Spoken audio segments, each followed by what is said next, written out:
হচ্ছে hybrid calendula. দেখুন calendula হাইব্রিডের কত সুন্দর থোবা ফুল, গোলাপ ফুলের মতো দেখাচ্ছে। এখনো ফুলটা বাড়বে,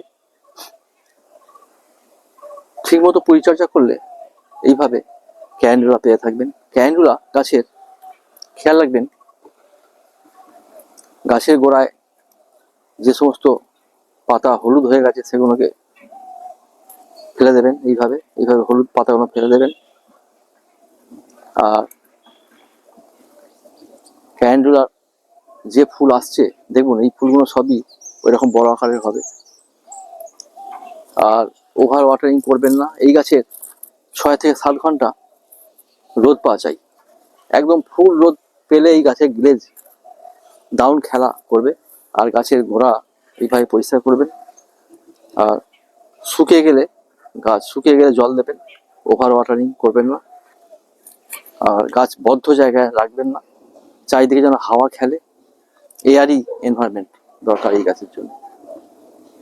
আর জল দেবেন নিয়মিত, যখন একটু শুকিয়ে যাবে তখনই দেবেন, কিন্তু পরিমাণ কম।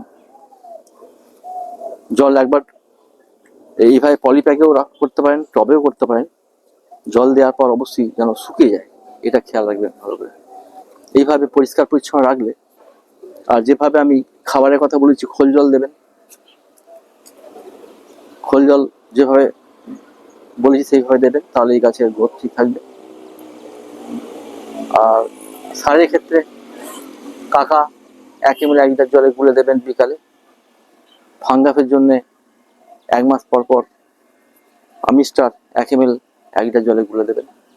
নিম অয়েল 3 ml 20 দিন পর পর 1 লিটার জলে গুলে দেবেন, সকালে অথবা সন্ধ্যায়। তাহলে ফুলের গ্লেজ ভালো থাকবে, এইভাবে ফুলের রং খেলবে খুব।